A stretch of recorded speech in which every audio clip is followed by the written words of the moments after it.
balita, napapanahong impormasyon. Kami ang inyong gabay pag may bagyo at sakuna.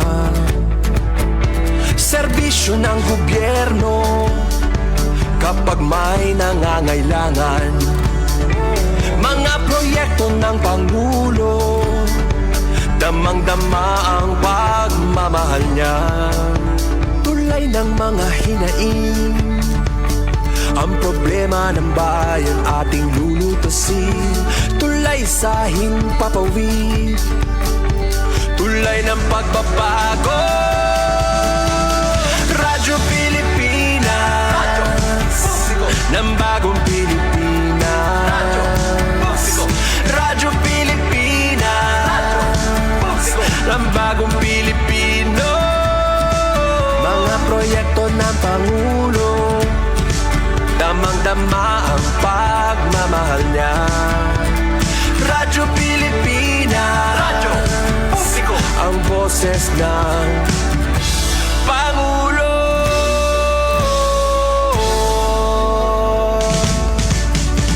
Karamay nyo kami, kahit malayo man kami nakakarating.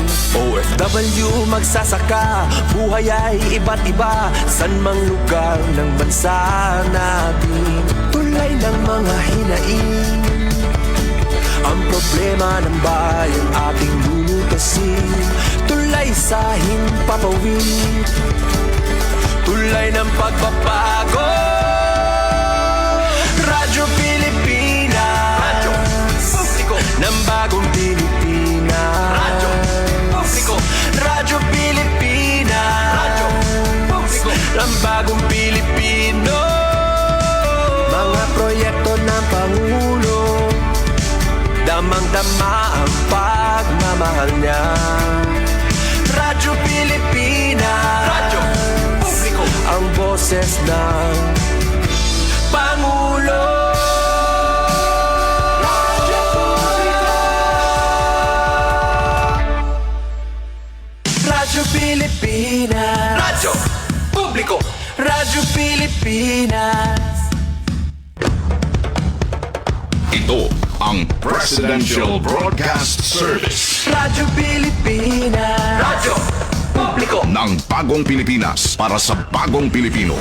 Naghahatid ng mahahalagang balita at impormasyon. Nag-uugnay ng pamahalaan sa sambayanan. Tulay sa himpapawid ng serbisyo publiko. Radyo Pilipinas, Radyo Publiko, ang boses ng Pangulo. Sa Sogod 104.7 FM. Radyo Pilipinas, Radyo Publiko.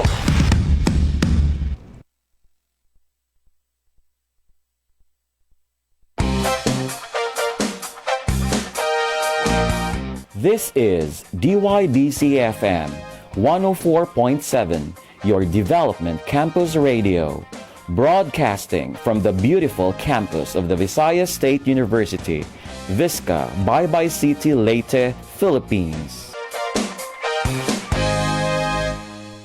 VSU Radio, DYDC.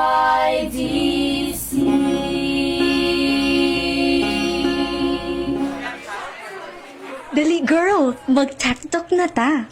TikTok? Kanang uso karon? Di man ko kaya ba masayaw, uy? Dili ni sayaw-sayaw, uy. TikTok pa, as in technology talk. Din imong mapati ang nagkadaiyang impormasyon o kalampuan sa teknolohiya, ilabi na sa agrikultura, climate change o guban pa. Hala, timing kaayo niya ron masulbad ang mga problema sa katawhan, labi na sa pagpanguma. Busa, aw hagas sabag imong mga higala nga mag-TikTok na ta. Aniya na ang pinakabago nga programa bahin sa nagkadayang teknolohiya. Ihatod kaninyo sa Radyo Pilipinas Sugod uban sa Visayas State University, Baybay City. Tech Talk. Magpanalipod sa kinaiyahan, mga kalihukang kapanginabuhian, malungtaron nga mga gawi alang sa ekonomikanhong kalampusan. Tech Talk. Kini o uban pa idalit sa mga eksperto sa nagkalain-laing natad. Uban kanamo matagal alas 3 hangtod sa alas 4 sa hapon dinhi sa Tech Talk.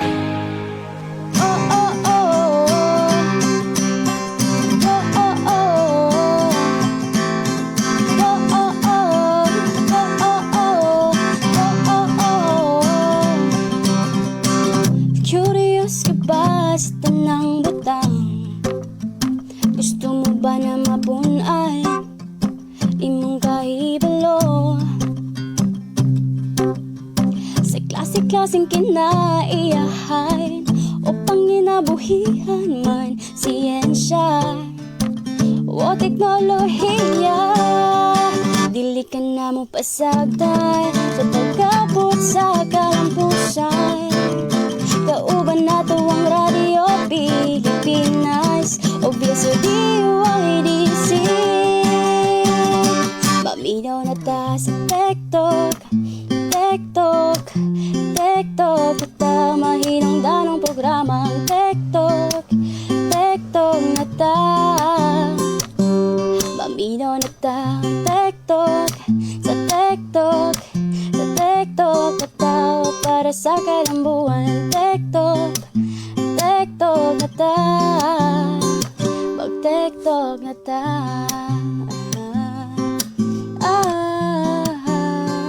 Mag-TikTok na ta.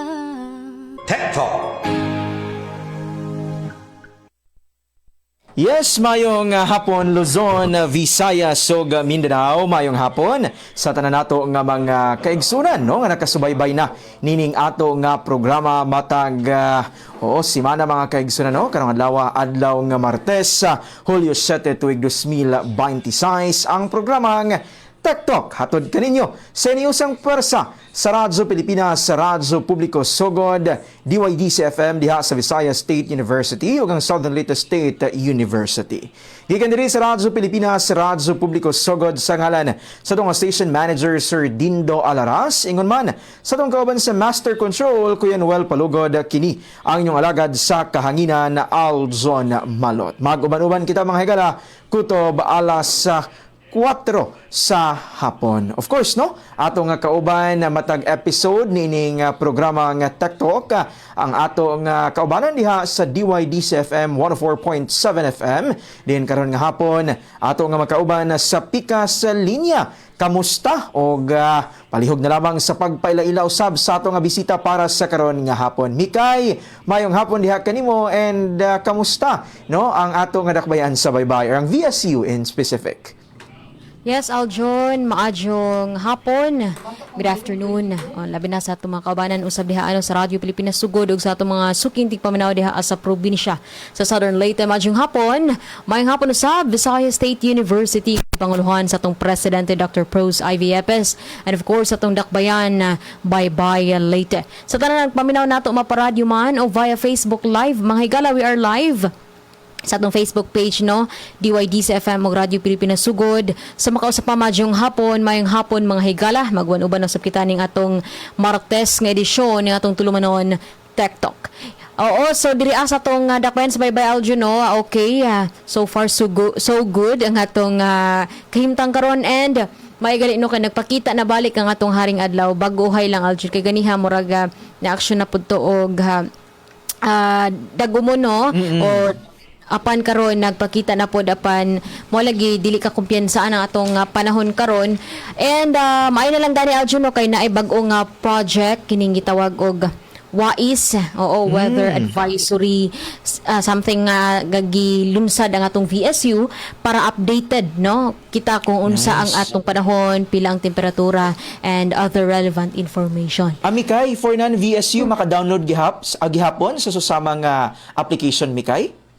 I think Aljon mo ka makita naman siya weather.vsu.edu.ph. Nice. So ma-access ra nato dito ano ang kining kining WAIS. Yes, so mo na para kay para gyud updated Mikay no, especially karon nga mga panahon nga adunay gibantayan gyud ang ato nga pag-asa no nga hulga sa panahon. And I think adunay gihapon susama no nga application ang ato nga pag-asa no mga higala para updated kita sa kanunay no. Okay. So ato na pala Aljon no, atong bisita karong kapunon, di na nato dugayon pa aron taas-taas sa batong oras nga magahin sa pag-discuss sa atong topic karong kapunon. So atong welcome mga higala ang usa sa atong ang atong bisita, usa sa mga faculty sa Department of Pest Management, aktibo nato nga partner nga buhatan diri sa VSU.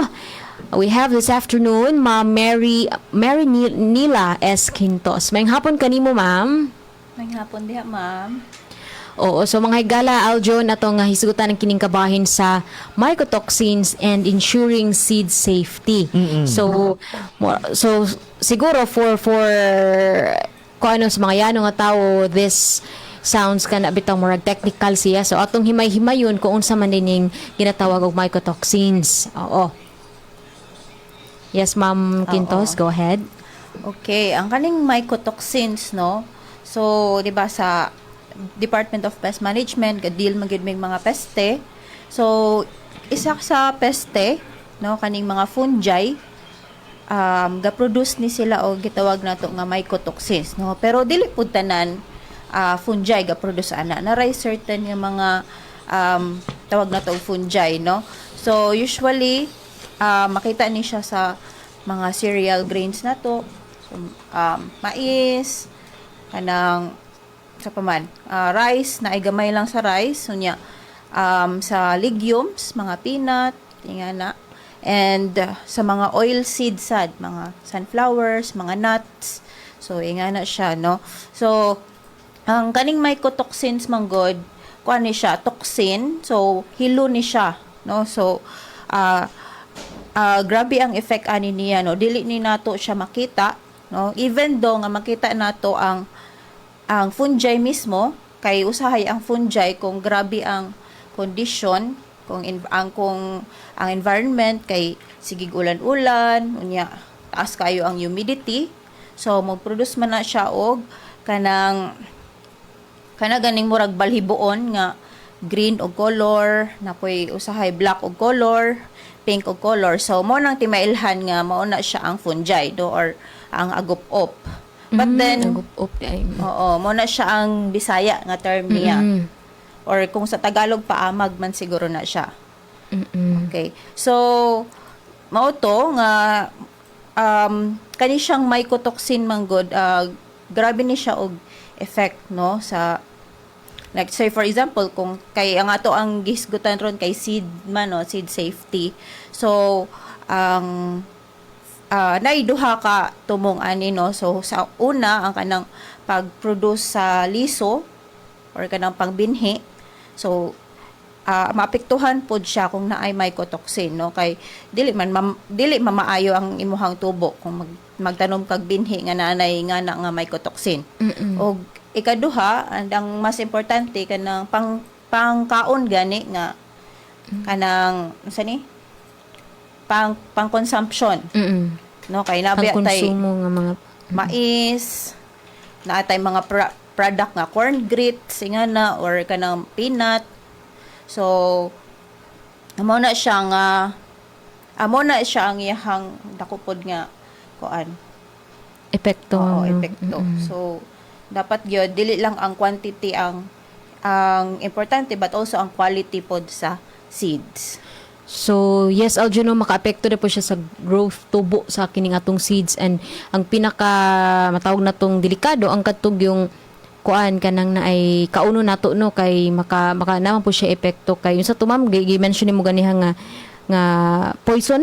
Oo, poison siya. Okay. So naay daghan case, no, dili lang wala lang siguro kayo study diri sa ato, or naay isa ka study mga around 2005 siguro to nga study, no, nga gitest nila ang kanang mga children gani nga gakaon og kaning products like I think peanut man siguro to, labi na to mga children nga highly vulnerable gani nga mga bata nga nanay mga sakit-sakit. So dako daw og factor ang katong naa sila na detect nga mycotoxin, specifically ang kaning aflatoxin, no. Aflatoxin man gyud ni ang kanang grabe gyud nga effect nga toxin, no. So mao to siya nga naay aflatoxin nga na detect sa lawas sa mga bata. Yeah. Daghan pud og mga study abroad sa North America, sa South Africa, daghan gyud pud og mga cases nga ingana pod, no, na manggoy sakit nga gitawag nga mycotoxicosis. So muna siya. So ang symptoms ana, severe ba na siya nga sakit, ma'am? Oo, severe gyud na siya nga sakit. Kanang una ana is like for example sa maapektuhan man gyud niya ang animals no og also ang humans kay animals gakaon o anang mga feeds nga gikan pod aning mga cereals nato og kita. So ang isa sa symptoms ana is kanang mawad ano gana sa pagkaon unya kaduha so magluya. And then nang makuha na gyud siya magsakit gyud ang tiyan or magsuka kalibang na gyud po nga nga case. And then kung severe na gyud nga case so na gyud mga kanang damage sa atay or kanang cancer no. So labi na to mga tao gyud nga naanada ay gipamati sa ilang lawas so mura siya ma-enhance tungod aning mycotoxin. Ma-trigger, no? Okay, so ako ibalik sa Radyo Pilipinas, sugod alang sa dugang pangapangutana, Aljon. Yes, thank you Mikay, and sa makausap pa maayong hapon diha kanimo Ma'am Marie, no, and thank you ma'am sa sanong nining ato nga tulumanon, no, matag wala na specific date basta adunay mga mahinungdanong impormasyon ato gid kanang ipaambit ngadto sa ato nga mga suking tigpaminaw. Ato nang nahisgutan Mikay Ma'am Marie, no, ang short information kung rational about nining mycotoxins kay correct Mikay nga highly technical, no, para sa pandungog sa ato nga mga suking tigpaminaw, but we are trying to explain it in layman's no nga mga terms aron gyud mas ma-appreciate nato nga nung gikinahanglan nato nga masabtan ang nature niining mycotoxins. Ma'am, kay ganina you've mentioned na ang pipila ka mga pagkaon nga highly, no, nga posible adunay kontaminado niining mycotoxins, apil na ang peanut, no, unsa pa man nga mga kining common nga pagkaon ma'am, especially Nutrition Month karon, no, niining buwan sa Hulyo. Unsa pa man nga mga pagkaon ma'am usual, no, dinhi sa atong nasod sa Pilipinas ang taas og chance nga contaminated nining mycotoxins, ma'am? Okay. O sa giingon ko pa no, ang pinaka-common gyud diri sa ato I think is katudjong mani, no?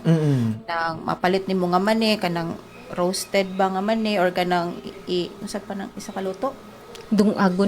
Dungag nga mani nga na unya naamang goy product ay sa mais pod. So even kana mismo nga mais nga atong ginakaon. Kana siya mismo or naapoy ka ng mga processed na nga mais na may ginabaligya aron nga alternative sa bugas, tawagan na kay corn grits. Kanang gagmay kayo ma'am, no? Oo, kanang galing na nga kernel kay nindot man pud na siyang alternative sa rice kay gamay man siya og sugar, no, so maayo siya sa mga diabetic na tao. So isa pod na siya sa taas pod og possibility nga na ay mycotoxin og majority I think naana sa mga animal feeds. Tahop, mga rice bran anang mingayana nga mga kuan nga mga foods. Okay. Oo. So, again, no, manindot nga to kining nahisgutan kay musulod po diha Mikay, no, nganong until karon pwede pa maghihapon nato makaon ang kining peanut and even corn kung naamang gani di ay kining mycotoxins, no. Diha musulod pod ang mga pamaagi, no, kining practices, ang ato nga mga kining manufacturing practices, no, ang uban pa nga mga pamaagi just to lower or reduce ang mycotoxins enough para dili siya makadaot diha sa ato nga lawas, right Ma'am Marino? Aduna kita mga proseso ni ana, ma'am. Yes. Oo. Ma'am, before tamo ato sa proseso nato himay-himayon, ma'am, no, curious lang kay sa pagkakaron aduna gyoy dakong epekto. In fact, ang ato nga Nutrition Month, share lang nato magamay, no, ang sub-theme karon nga tuig kay kalusugan, kapaligiran, ating more something dapat hatagan og kanang gimbog aton. So kumbaga adunay relationship between the nutrition and ang epekto sa klima.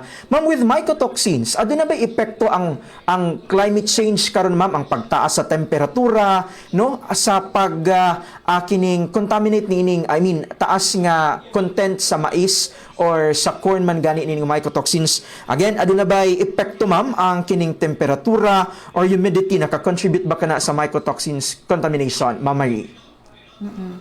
Oo, sir, no, so dako gyud kayo ni og epekto ang climate change, no. So in fact kaning mycotoxin kay na-discover naman ni siya atong 1960s, no, kay una gyud siya na discover sa animals, no? Kaya naman to yung mga animals, particularly mga turkey or mga chickens dito sa UK, nga nikalit lang sila og kamatay, no? And then di ay to nahibaw-an nga katuday nga mga animals kay nikaon day sila og ganang peanut meal. Nga contaminated og mycotoxin. So mo to nga nidaghan ang research about mycotoxins. And then mautad to is usag yun to nga kaning climate change. Ang klima na to, so labi na diri sa Pilipinas, no, kay ang ato bayang klima kay init kanang kumbaga ganahan yun ang mga pathogens or ang mga fungi mutubo, no. So ang kanang high temperature, kanang palit laog taas ang temperature, and then ang kuan pa gyud ang relative humidity kay kanang init gani kayo. So for example kanang ang daghan magug case sa kanang amag or kaning agop-op ay kanang nasa storage na ba kanang makuom, ma'am, no? Magkuom na. So mao na diha ang mukalit lang mag-ulan, init. So mao nang mudaghan gyud ang tubo aning mga agop-op niya. Kung mudaghan mo gud ang tubo sa agop-op, so mo nang maganahan yun po mag-produce sila og mycotoxins. So siguro sa una kay tungod sa klima pod nga dili pag yun nga ni parehas karon, dili pa nga ni kainiton, global warming. So ang katong mga fungi sa una di pa siguro sila kayo ga-produce og mycotoxins. So dako gid kayo ang factor aning temperatura sa pag-produce sa mycotoxins kay ang pathogen man gud ang nagproduce ana. Yeah, oo. And it goes lang, ma'am, no, nga nagyoy dako nga connection, no, ang ato nga environment as well as ang ato nga mga ma-produce nga mga pagkaon. So kumbaga gikinahanglan gyud nato nga mas extra careful pa, no, sa karon nga mga panahon, especially with the harvesting, the production, storage, no. Sige kaingon pa ni ma'am kaganina kay possible nga tungod niining ato nga klima, no, mas mupaspas ang production niining mycotoxin, no, nga posible nga maghatod dili lamang kadaot ngadto sa mga animals apan posible gihapon sa mga tawo, no. So daghang salamat, ma'am Marid. Matong ako nga mga pasiyo nga mga pangutana balik kanimo Mikay. Okay, so daghang salamat po Aljun, no. I really thought Aljun sa una no kaning agup-up ba ma'am rag di gini siya nani ka should I say grabe ang kanang kadelikado or grabe ang epekto kay murag di ba usahay na yung mga food no nga giagup-upan na nga prag madarag papha, di ba? Madarag kilis. Oo, di ba? Pero di ay kuya dahil yung epekto sa atong lawas, sa kahayupan, mga bata especially, no? Kaya sa una lagi makahinumdum ko, but then that was a very kuandeng nga practice na risky. Yes. Okay. So padayon ta ma'am, no, kining na ay mycotoxins. Kani ba siya ma'am, ma-produce ba ni sa diri na sa mukuan pa ni siya diri na sa harvesting nga time or bisan na pa dito ang crop dito sa field? Oh, nice na question, ma'am, no. So ang kaning mycotoxin both gyud siya mo produce siya during sa field or sa field pa lang daan kay sa field pa lang naanay mga climate change, galahilain ng temperatura. Correct. So for example sa mais, no, kanang ting gawas na sa silk niya. So kanang silk niya mo man ang opening diha ang anha na mosulod ng mga fungi, no. And then isa pa kung naaga ni, di ba, napamaputay laing mga peste, no. Natay mga ulod, mga uban pa nga mga peste. So kung udlon gani ng usa ka kanang example corn, so mas dako pag yun og chance nga musulod pud ni nga mga agop-op, no. So example sa agop-op nga na mention ko nako ganina is aspergillus, no, kay mao man gyud ni ang ga produce og dako nga mycotoxin. So kani man gud nga fungi opportunistic ni siya. So kung nay opportunity nga makasud jud siya kanang nanay mga buho-buho tungod sa uban nga peste, so musulod gyud na siya dito. So even nasa field pa lang naa nagyadaan. And then mas mo grabe pag yun during harvest, no, especially kung dili tarungon pag harvest or oo, dili ang time sa pag-harvest gani kay kanang mag-ulan-ulan, so dako gyud kay nag-factor nga mudaghan gyud ang tubo sa agop-op ana o eventually ang production sa mycotoxin. Ang kini pang kung sa mais for example ma'am no musud siya ditong naibuho. Unsa makita na to ani nga timailhan ma'am kana bang murag nay nalata nga unsa ba na? Kernel ba tawag na kana sa corn? Oo. So oo no kay ang kaning agop-op kay musulod man na dito sa nanay mga crack or something. So mahibawal-an na nato siya kay naa siya mga signs no like indicators like una ang iyahang kanang color or appearance niya. So kung nagay kay makitaan nga color nga mga green or black or pink og color or ang uban ay blue og color nga motubo mura siya og balhiboon lang. Okay. Murag molds gid ba molds nga motubo diha sa mais or uban pa nga mga produkto. So mo na siya no and then ang iyahang kuan unsa pa man ang iyahang itsura no so or ang iyahang texture kumbaga so kung hikapon na nimo naa siya murag powdery nga effect so mo pilit sa imuhang kamot murag powdery and then since ang kani manggod siya nga agop-op kay musudyo dito sa kuan ba sa kernel no iya man jud atakihon ang embryo sa let's say for example sa mais. So iyan ang kan-o ng embryo niya managhan na iyang tubo didto hangtod sa kanang mugaan gani ang iyang kuan kay mahurot naman makonsume naman niya ang katong embryo. So ingana pod siya no may pagka-brittle ang iyang effect kung hikapon nimo siya. And then ang iyang baho pod kung simhuton kay kanang earthy ang iyang baho. Murag lain og baho murag kabalon mo siguro ta na nga baho no so na pag-explain ng baho May pagka jutaon? Yutaon ana. And then kung in terms naman sa taste so mo nang naalagi siya lain nga taste no lahi ra jud sa normal nga taste. Kay kini lagi ma'am no nahisgutan naman jud nato ang mais sa Aljon pod no. Di bang mopalit kada bitang hilig ta magpalit-palit ba and then nabi usay nga nay mga daot-daot to nya usay ato rang likayan ang daot ato ra gyapon ginakaon ng kuan ang kining mais so kana ba siya ma'am once nga maluto ba posible ba nga less kuan na ba siya delikado na or less poisonous na or the same gihapon safe ra ba gihapon kaunon ang some parts sa corn for example nga wala na atake aning mycotoxin or dili gyud totally. Kung dili lang siguro grabe pod nga di ba makitaan mo yun na natong discoloration no so kung natanggalan lang siguro to nimo nga part and then layo ra man pod siguro na ang katong naay-infection so pwede ra pod siguro to no dili ra man pod kaayo dako pod ang kanang usa ni effect sa ato ang lawas ana so pananglitan kay naamang puy actually naamay mga Philippine national standard sa ana no nga mura ginatawag nato nga maximum allowable limit nga safe for pa siya for consumption and then dili na safe sa consumption.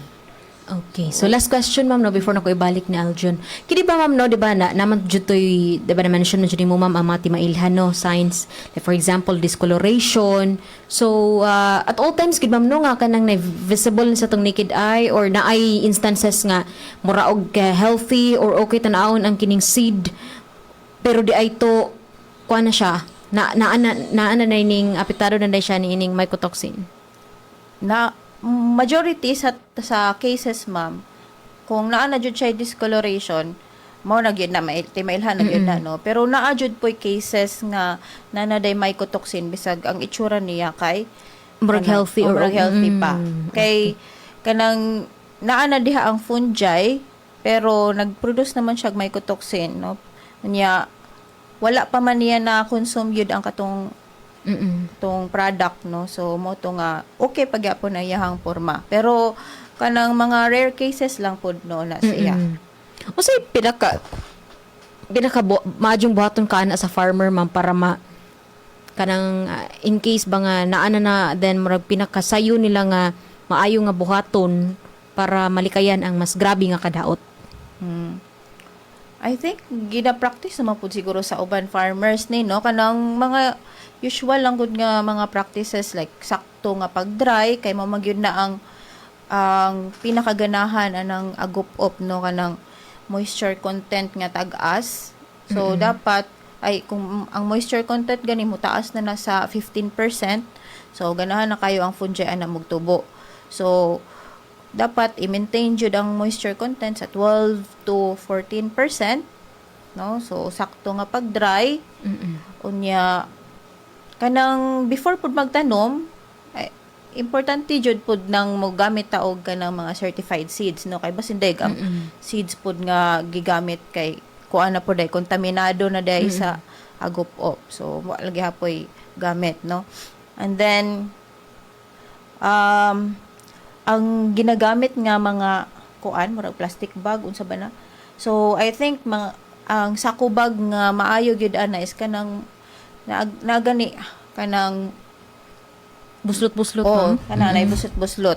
Jute sack man siguro panganan or abaka bag nga para makagawas gyud pod ang iyahang kuan ba kanang moisture. Okay, mo nang magkuom ang good ko.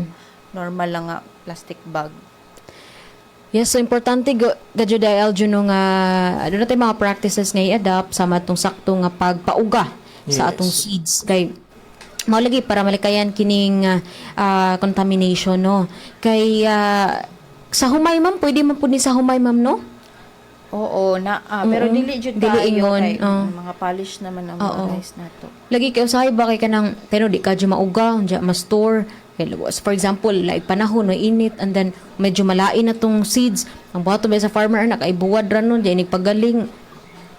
Basta nasa lay buhaton marag hugasan something ay buwad para ka na murag mobalik sa ijang murag mo gwapa kuno hay ang katong ang lusok sa bugas ba pero di ay to ning agi na dayto og kanang somehow murag kadaot na ba which is ko atog yung kaanon ba atong i-take into consideration kini nga toxin delikado gyud sa ano daghan gyud siya og posibleng nga epekto sa atong kaluwasan sa kahayupan labi na sa mga ano nay bata nga mo consume ana nga pagkaon. Okay, so ako ibalik kang Aljun Malot sa Radio Pilipinas Sugod. Thanks Ikay, no. Ako lamang si gundahan magamay ang kadtong ang gi-mention man kanina ni Ma'am Marie, no, ang kamahinungdanon sa husto nga kining gikan pa sa pagtanom, no, ang pag-identify sa dapat kalidad nga seed, no, and even sa katong harvesting dako gihapon ka nga factor an masiguro no nga luwas sa mycotoxins ang kini nga mga gipan mention nato kaganina nga mga product and siguro pod ato pong i-highlight no Mikay Mamari ang kining sa food processing no para sa ato nga mga food manufacturers no ilabi na kay just like nining for example ang kining crop nga balanghoy di ba murag aduna puy content nga murag medyo makahilo kung dili matarong ang preparation so same with aning mani no and ingon man aning corn dapat husto pod ang ato nga food manufacturing no aron masiguro nato nga safe ang ato nga pagkaon niining naasoy nga mga produkto. Ma'am Marie dinhi ba sa ato nga Eastern Visayas ma'am? Aduna ba kitay reported nga area ma'am nga kumbaga dako gyud og kanang kining affected gyud pag maayo niining mycotoxins ma'am? Sa akong naibal-an no kay wa man gyud kaayo pa nag-study gyud ani mycotoxins good diri sa Pilipinas so labi na diri sa Eastern Visayas. Yes. Oo. Ma'am, so kung walay pakaayo nag-study, na diha ang research gap, no? Maginay tudlo nato sa ato nga mga research, na diha ang research gap. Sa imong perspective ma'am as kining instructor no kining tigpanukiduki usab nga naka-focus ni ining nagka-interest ni ining mycotoxins kipang tunan usab kini. Unsa ka ma'am ang mga gikinahanglan nato nga pag-studyhan no dinhi sa ato nga Pilipinas and kung mamahimo i-contextualize sa Eastern Visayas no aron mas masabtan pa nato or mas ma-understand pa kining mycotoxins ug masiguro ang food safety or seed safety in general ma'am Marie. So, nakoy na hinumduman no kay usa po dahil sa nagproduce og kanay mga mycotoxin kay kanang sa kupras gani di ay kay Ay, diri pa day sa ato sa Eastern Visayas to kay coconut man day ang ato ang pungkuan. Major pod nga crop. So naman tay NCRC. So nang naay mga studies day ay sila no diha sa NCRC nga nag-check, I think nag-check o ganang mga or nag-evaluate og mga varieties nga resistant aning mga aspergillus nga fungi no. So I think nindot na to siya nga study and then padayon na lang naama po ko'y estudyante karon nga nag-thesis pod na maupos na iyang topic no nga ihang i-test ang kaning mga copra varieties so mga 11 siguro to nga varieties iyang i-test nga makitanaw niya kung asa diri ang pinaka kumbaga tolerant nga mga varieties or resistant nga varieties sa kaning aspergillus nga ga-produce ani nga mycotoxin. Nice, no? Kay, again, sa imo pang gikaingon kaganina ma'am, no? And if we kining analyze lang ang gravity or magnitude nga pwede niya nga makakos, no? Sa kining sektor sa agrikultura and even sa panglawas, gikinahanglan yun nga mas pagatun-an pa, no? Pag maayo ang kining aspeto, ang mycotoxins, aron yun masiguro nga doon kita enough data, no? Nga mag-address ni ining naasoy nga problema. Although, sige kaingon pa ni Ma'am Marie kaganina, less explored pa kini sa kasamtangan, no, but we are hoping nga sa mga sunod nga mga katuigan mamahimon usab kini nga prioridad no sa ato nga kining pagpanuk-eduki kabahin sa teknolohiya o sa siyensya. Ma'am kaganina gi-mention nimo no nga ang pipila ka mga kumbaga indication nga ang usa ka tanom posible nga kontaminado ni ini nga mycotoxins no. Unsa pa bay most sa imong gipang mention kaganina ma'am murag ang changes sa iyang appearance no, aduna discoloration, aduna bay teknolohiya kita ma'am with the Department of Pest and Management nga makadetect gyud kung ang particular nga crop no, for example ang corn or ang mais kana ba na siya nga kontaminado ba na siya ni ini nga mycotoxins Ma'am Marie? So, mga teknolohiya, no? Ay, murag, ang kuan yun ani, ang best yun ani, kay kanang manual yun nga sorting. Okay. Okay nga na. And then, di ay to, ang kanideng, di ba, makitaan man yun na natong agop-op. Pero dili magud sa tanan oras nga, na ay agop-op, pero, di man sa tanan oras nga naaday siya mycotoxin po, no? So, naapoy lain way, para ma-detect nato or mahibaw-an nato pila ang mycotoxin level ani niya. So ang sa pag-determine sad ani mo sad nang very technical sad ba kay mugamit man tao ganang mga rapid test kit or kanang mga high-tech na gani nga mga kuan like naamantay na ay mga equipment ba nga gamiton para mahibaw-an nato ang level sa mycotoxins, no? So, umusad na ang limitation sa mga farmers kay ang uban, dili biya maka-afford og pa analyze sa ilahang kuan food products. So, siguro sa kanang katulang mga manufacturers, no? Mga ga-produce og peanut butter, maingana, moagi majud siguro na sila anang i-test ang mycotoxin level kay i-check mo po na sa FDA. No, kay lagi sa to say kumbaga di pa gyud siya ingon ma'am no nga accessible para sa ato nga mga farmers no kini nga mga high-end nga mga technology to detect kining mycotoxin. So kumbaga gikinahanglan pag yun no og dili lamang ni ining aspeto but in agriculture in general no aduna gihapoy kining pipila nga mga aspeto nga kumbaga out of reach pa no sa ato nga mga farmers lisod pa ang access nila ni ining nga mga teknolohiya. That's why ato nga panawagan no sa ato nga nasudnong gobyerno sa pagsuporta ni ining science and technology no mga innovation para gyud matabangan sa pagpalambo ang ato nga mga mag-uuma. Ma'am, last question for me before nako turn over ngadto kan Mikay. Ang ato ba nga DPM ma'am, di ba imong gi-mention kaganina nga gikinahanglan gihapon ng assistance sa ato nga mga kining experts no. For example, ang ato karon nga mga mag-uuma ma'am kay nakadungog na no nga okay kung adunay agop-op high, taas ang chance, nga contaminated with mycotoxins. Pwede ba sila maka-reach out, ma'am, sa DPM?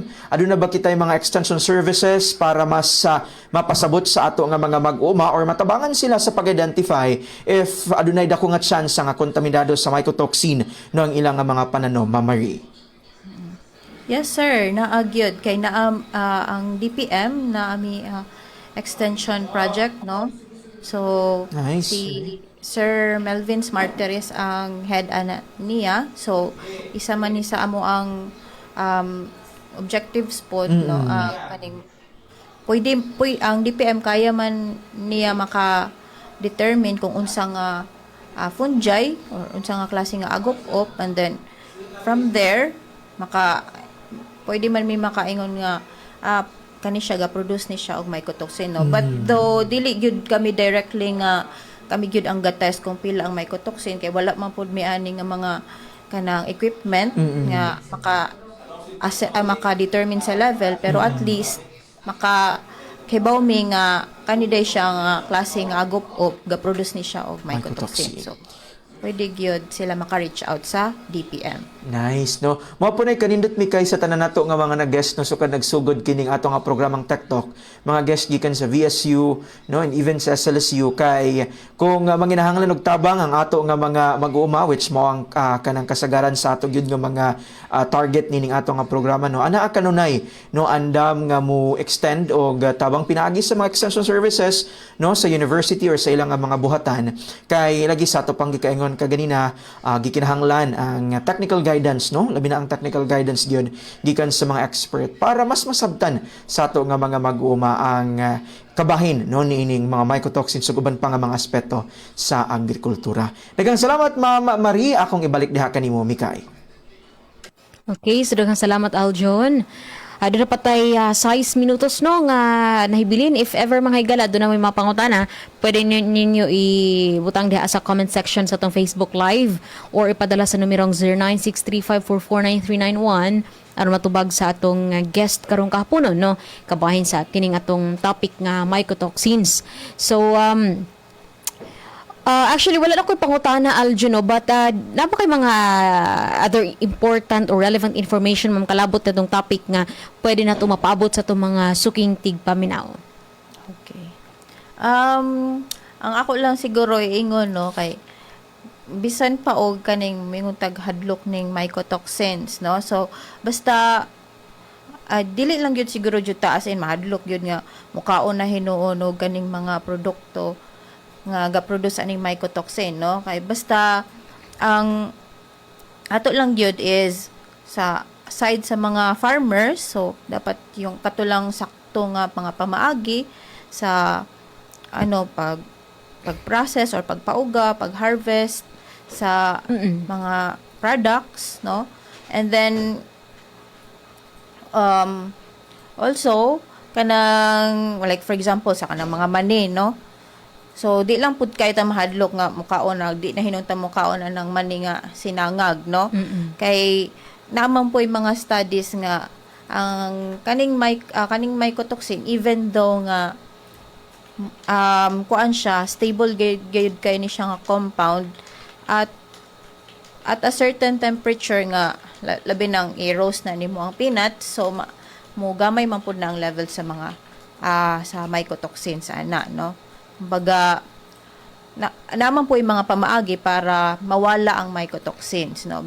Pero lisod lang, no? So isa na ng cooking, cooking o kanang roasting, no? Basta ang iyaha lang pod boiling point kay kanang more than 100 degrees, no? Kay kung mga less than 100 degrees di mamamatay ang mycotoxin sa ana.